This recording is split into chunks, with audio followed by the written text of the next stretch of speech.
Hello everyone, my name is Zenitsu and I'm back with another Digimon deck profile video. So today I'm going to be taking a look at EX08, and EX8 offers us lots of new and powerful tools in order to build and iterate on some new and existing decks. And today's deck I'm going to be taking a look at is going to be another one of the Digimon families, and it's going to be Nightmare Soldiers. So Nightmare Soldiers is a control deck through and through. It just wants to try to dominate the field by removing the opponent's Digimon while flooding it with its own. The deck also wants to try to be a DNA deck, lining up a play to be able to digivolve into its big boss monsters, and it has a lot of different removal tools that it has access to be able to accomplish its goal. So it plays into a lot of different colors, or you could build a variant that does, making it kind of like a toolboxy deck as well. So there's a lot of different ways that you could approach being able to build this deck,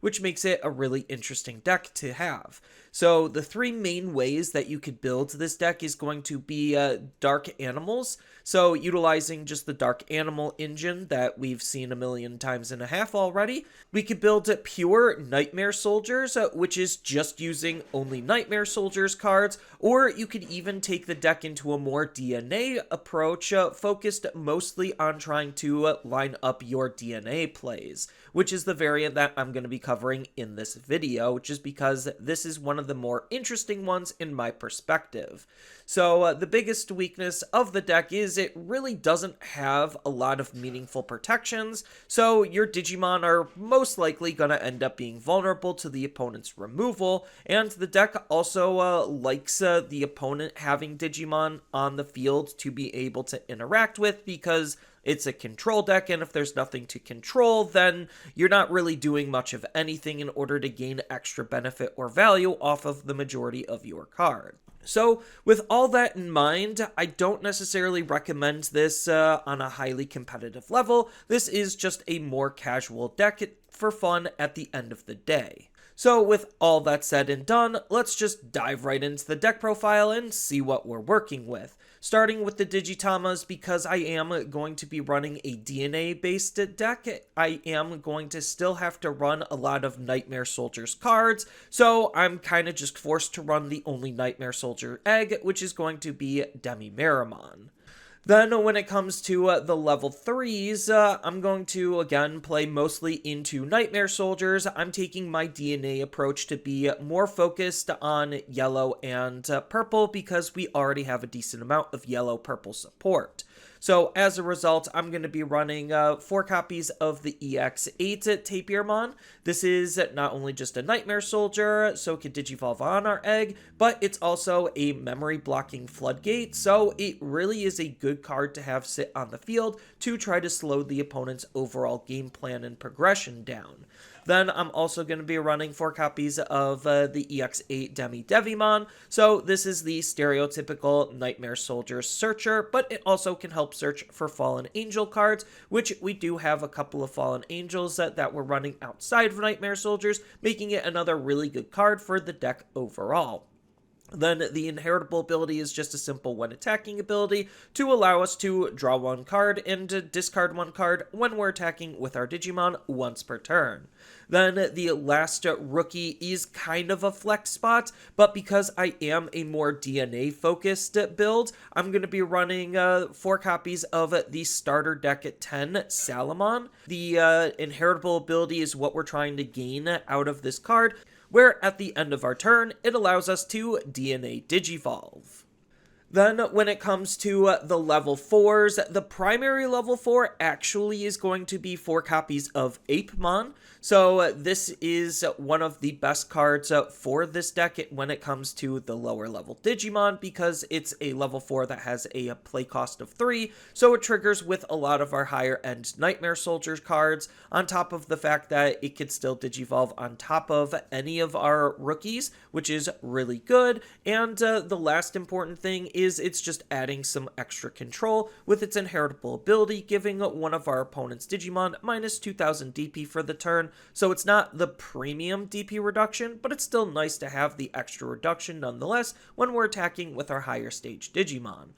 And then, still sticking inside of the Nightmare Soldiers engine, I'm going to be running 3 copies of Devimon. So we do have to note that the only rookie we can't Digivolve into Devimon with is Salamon. But we still have lots of good plays that we could do with this card, because it could still Digivolve on our other rookies, and it even has an on-play and when Digivolving ability of his own, where we get to discard a card and give one of the opponent's Digimon a debuff, and that debuff is being an on-delete effect, where they get to discard a card from their hand until the end of their turn, really incentivizing us for wanting to delete their Digimon. Then he even has the same inheritable when attacking ability as what we saw with Devimon, so we have consistency on that ability to try to help the deck be as consistent as possible. Then the last level 4 of the deck is a pretty decent inclusion for this variation, because it's going to be another Devimon, this time from BT11. So this card, unlike the EX08 version, can actually be searchable because it is a fallen angel, and it also can Digivolve on top of any of our level 3s. So he's still pretty good for that, and he even has an ability where during your turn, while you have a yellow or purple Digimon or Tamer in play, then this Digimon gains Rush and Retaliation, which is really good for formulating some good offensive and control plays. Then, when it comes to the level 5s, I'm just going to be keeping it simple and running more Nightmare Soldiers cards. So that's going to go to the 4 copies of Myotismon from EX08. So Myotismon has this nice when attacking ability where we get to play out a Nightmare Soldier traded card with a play cost of 3 or less from our trash for free, which is really good because it can play the 8-mon, it's really good because it can play the majority of our rookies, so it's just nice at setting up more bodies for us to use. Then he even has an ability where during your turn, once per turn, when your Digimon are played or Digivolved, if any of them have the Nightmare Soldiers trait, then 2 of our Digimon can DNA Digivolve into a Nightmare Soldiers traded Digimon, and after that DNA, the Digimon can also attack. So it's really good at, again, just helping us line up our DNAs to make it going up into our higher stages that much more accessible. Then his inheritable ability is also pretty decent, being another when attacking once per turn effect, where we get to delete one of our other Digimon, and then this Digimon can unsuspend, so it allows us to be able to potentially multi-attack with this deck as well. Then, when it comes to the supporting level 5, this is actually a DNA Digimon, so we could start DNAing as early as our level 4 into our level 5, and then we could try to cascade our DNAs to go even higher, even faster. So what this card is doing is it's DNAing off of a yellow Digimon in either a purple or red, or you could just Digivolve normally. We have that flexibility, which makes it already a pretty versatile card, with a nice on-play and when Digivolving ability of his own, where we get to return a Nightmare Soldiers traded card from our trash to our hand, giving us access at some recyclability on utilizing our cards. Then he even has a nice on-delete ability of his own, where one of the opponent's Digimon gets minus 4000 DP for the turn, so it's just more passive control. When he unfortunately gets deleted, we don't necessarily want him to, but if he's just a lone Digimon sitting on the field and he does, then it's not really that big of a deal. Then he even has an inheritable ability of his own, where it's not necessarily the greatest, but it's not bad either, of just a simple recovery 1,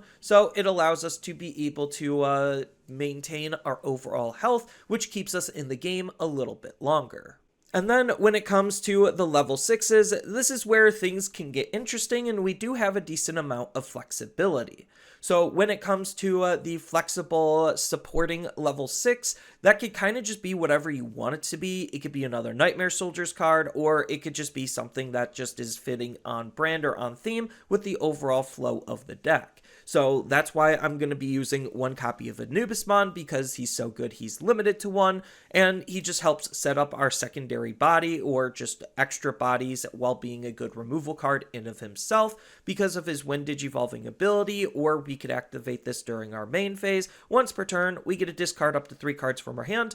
and have its play cost be reduced by 3, and for every card we trashed with this effect, then we get to reduce the cost of that Digimon even more, so it could be a maximum of a reduction of 6, which is really good for being able to play out an extra body. Then when we play out the extra body, that triggers his secondary ability, where when effects play one of our Digimon, we get to delete one of the opponent's level 5 or lower Digimon, and then if this effect didn't delete anything, we get to draw one, making him just one of, if not the best purple card in the entire game. Then when it comes to the other level 6, because it obviously can't be Anubismon, I'm just going to be running one copy of Mastemon because she is a DNA Digimon fitting inside of the colors that we're already playing with. So when we Digivolve into this card, we get to place a yellow or purple Digimon from our trash to the top of our security face down, and then if we DNA'd, we get to search out our security and play a level 5 or lower Digimon among them for free,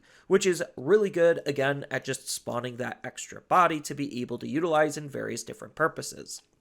Then she even has a nice all turns ability where when you play another Digimon by an effect, we get to delete one of the opponent's Digimon whose level is equal to or less than the Digimon we just played. So she's just another really good combo control card at being able to spit out an extra body and to be able to remove the opponent's Digimon on the field, similarly to what Anubismon is doing. Then the last level 6 Digimon is going to be the main level 6, which is going to be 4 copies of Piedmon Ace. So not only is Piedmon Ace and Ace Digimon, obviously, but it has a really good ability to help us, again, accomplish what the other two Megas are already doing, where it's trying to remove the opponent's Digimon, this time with its on-play and when Digivolving ability, where we get to activate it 4 times, which is just the same ability on just minusing 2000 DP, so we could spread this out in any way, shape, or form that we want, or stack it up on one particular Digimon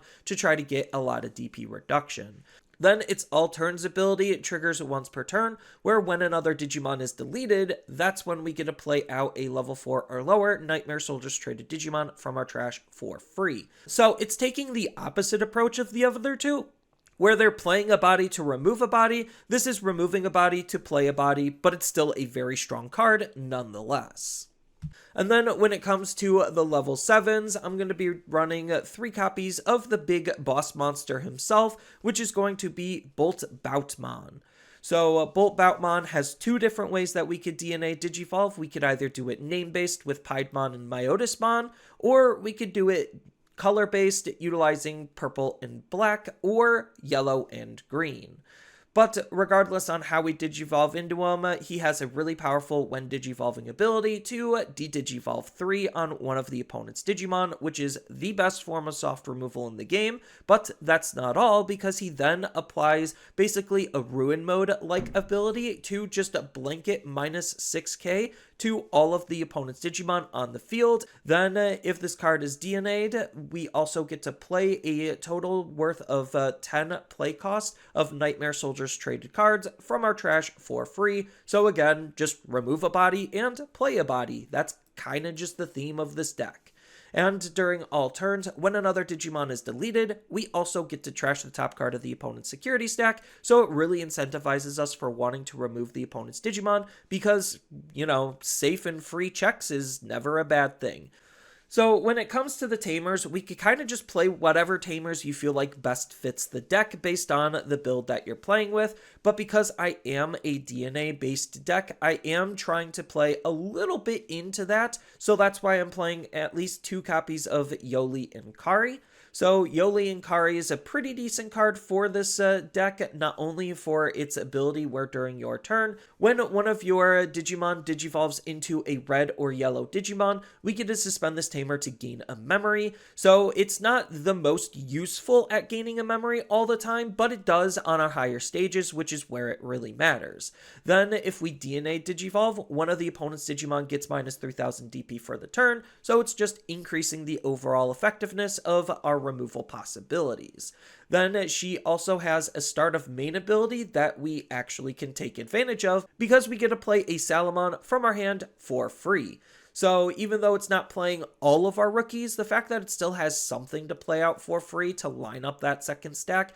is really nice. The only downside is if we don't use that Salamon, then at the end of the opponent's turn, it just bounces back into our hand. So it's not like it's really mattering that much. Most of the time, you're going to want to try to use it to line up a DNA, so no Digimon gets bounced to your hand. And then the other tamer of the deck is just for general discard synergy, which is 2 copies of Matt Ishida. It is the memory setting tamer, but it also allows us to gain a memory during all turns when an effect trashes a card from our hand, which is pretty decent as a way to help save on memory. And then when it comes to the option lineups, because the deck has a hard time running the staples, we're just going to be playing, well, the staples it kind of can just play. So that's going to entail 3 copies of Amber Memory Boost. So this is going to be one of the best searching tools for the deck because we get a look at the top 3 for any yellow or purple Digimon and put it into our hand. And then the secondary main ability of Delay allows us to gain 2 memory when we're ready to make a big power play. Then the other option of the deck is going to be 2 copies of Flame Hellscythe as just a very good generic card, not only at trying to remove the opponent's Digimon, but again, playing one ourselves. So its main ability allows us to have one of the opponent's Digimon get minus 6,000 DP, which is pretty decent in of itself, but we also get to play out a yellow or purple Digimon with 6,000 DP or less from our trash for free. So this is really good at comboing with basically any of our level 4s and below, and it's also really good at comboing with Pumpkinmon because he does have 6,000 DP while being the main security threat for the deck. Then, when it comes to security manipulation, that's going to go to the 2 copies of Nightmare Soldiers we still kind of just want to run. Its main ability allows us to manipulate the security a little bit, which allows us to line up its security abilities to begin with, where we get to add the bottom card of our security to our hand, and then we get to place this card face up at the bottom of our security, making this card a pretty useful card for the deck overall. And then that's kind of just it for my interpretation of a more DNA-focused deck. I know that there is better ways that you could play the deck. I did highlight 3, and I honestly think if you're going to try to play this deck competitively, unfortunately, the dog package is probably just your best bet when it comes to having any success. I do think there's better decks to play with the dog engine, but this is still a deck that you could play with the dog engine to at least utilize its core components on being able to line up your Bolt Boutmon effectively. But there are just other useful cards for the deck, and it's not like it's limited to just those 2 packages. And it really just depends on the cards that you have access to, what you want to play and include inside of the deck, and the expected meta you're going to be playing against in terms of figuring out the ways to best support this deck with the tools that it has access to. And it's not like this deck is going to be dead in the water either. We do have some future support to actually look forward to, allowing us to have even more play paths for figuring out what we can do with this deck. But that's all I really have for this deck profile. As always, feel free to tell me your thoughts down in the comments below, and while you're down there, you might as well leave that like and subscribe if you enjoyed this type of content and want to see more, and don't forget to hit that notification bell so you could stay up to date when I upload next, or when I live stream next. And with that, I hope to see everyone in the next video.